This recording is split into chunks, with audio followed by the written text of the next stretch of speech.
Hey y'all, it's Charli Ann, and for today's video, we are going to make a delicious chocolate turtle cake, and I'm gonna show you exactly how to do it. So make sure to follow along.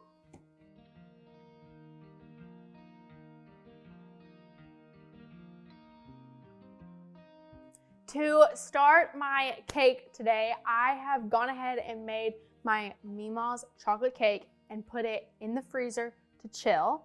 And now I'm going to work on my caramel buttercream. So to start, I'm just gonna put all my butter in my mixer, and this is a lot of butter, but I'm doubling my batch. So if you're making a smaller cake, half of this is gonna work just fine. So the recipe in the comments will be one batch. So this is doubled of that one batch, just for anybody that's making it. So I'm going to scrape all this out, and then I'm gonna put this up, and I'm gonna beat this on like medium speed until it's pale, so almost white, and then light and fluffy.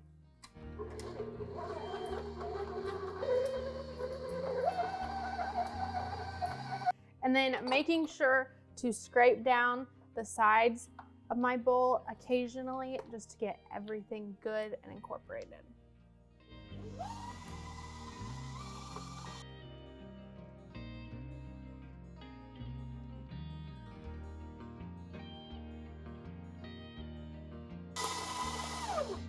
Okay, I don't know where the yellow went, but it's gone and it worked. It is nice and pale and fluffy. And then I'm going to add my vanilla and salt and mix this up one more time.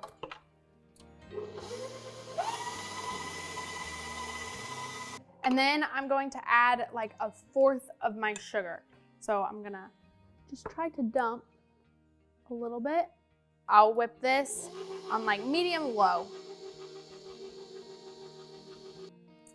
And then once this is incorporated, I will just add more sugar. But something very important to remember while doing this is I say 8 cups per batch, but I don't always use all 8 cups. So if you want something a little less sweet, go for a little less powdered sugar. If you want it extra sweet, you can add some more. And also remember, we're gonna add some caramel, so that's gonna add some sweetness as well. So remember that and just taste as you go.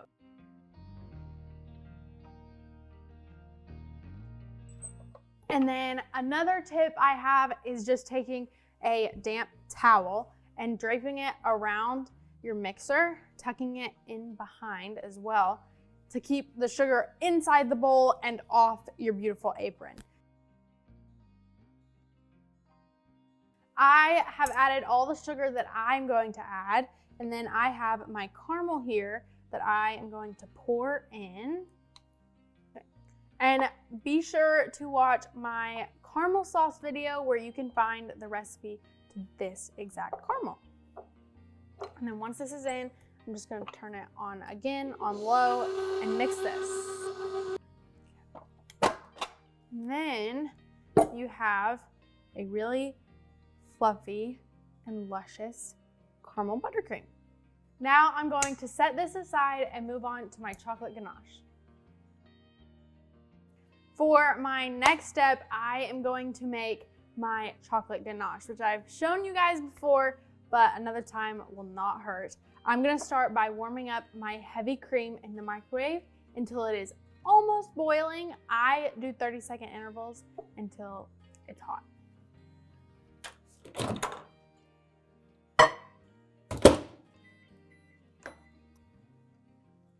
So now that my cream is hot, I am going to pour this over my chocolate.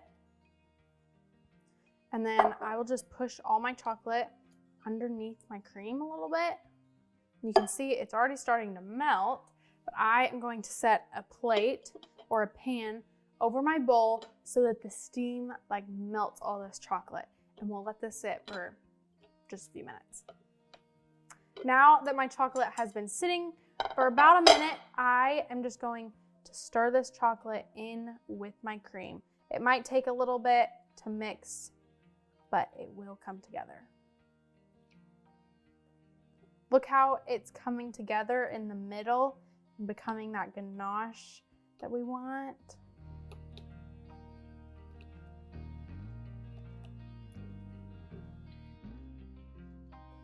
Now add your ganache to a piping bag and fill a bag full of caramel sauce. To start decorating, I am going to chop up some pecans.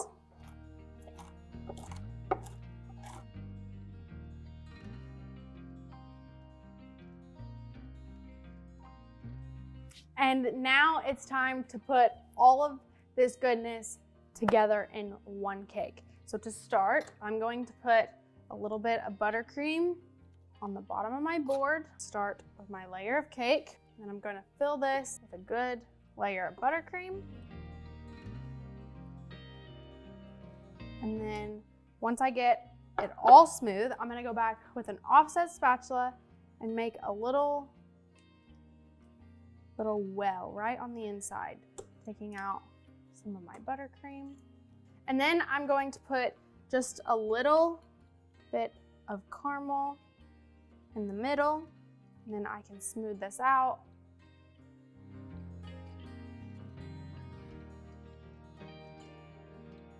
And then I'm going to take some of my pecans and sprinkle this all on top, pushing it down in my caramel some. I'm gonna put some on the buttercream too. And then lastly, I'm gonna take some of my chocolate ganache and just drizzle this across.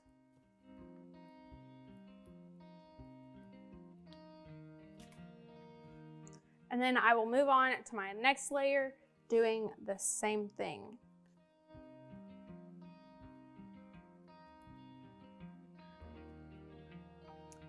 And then for my final layer, I will turn it upside down, sticking it on top, and then I will crumb coat.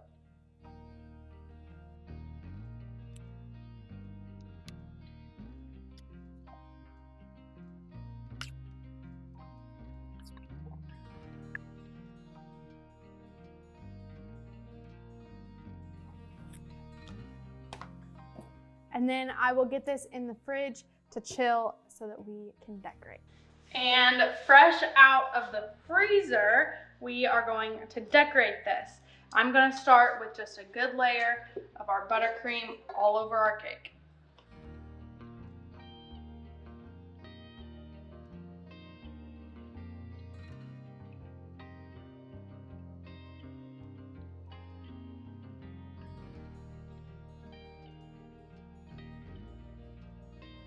Now I'm gonna go ahead and put my texture in the side before I start my drips.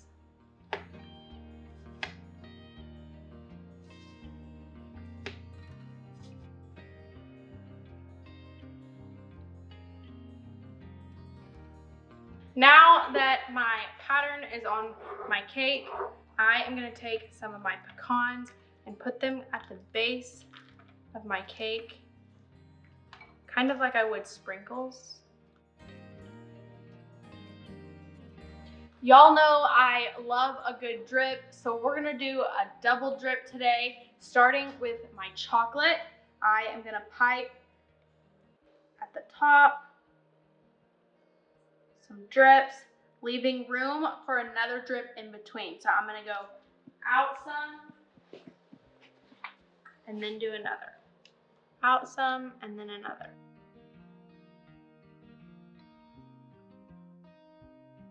And then I will go back with my caramel and do the same thing in between all of my chocolate drips. And then once I go all the way around, I'll go back and add and fill in all of the room on top with some caramel. And then for the final step, I am going to add a border with my Wilton 1M tip. Starting away from me, I will go around once, twice, and stop on the third time.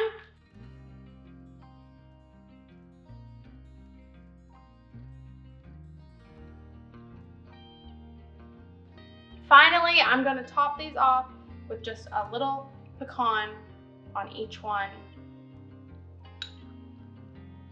What do you think? I love how this cake turned out. And can you imagine bringing this cake out after Thanksgiving dinner? I'm pretty sure your whole family would love you after this one. So if you are gonna make this for Thanksgiving dinner or just enjoyed watching me make it, make sure to like and subscribe and ring the bell so we can change the world one cake at a time. Bye.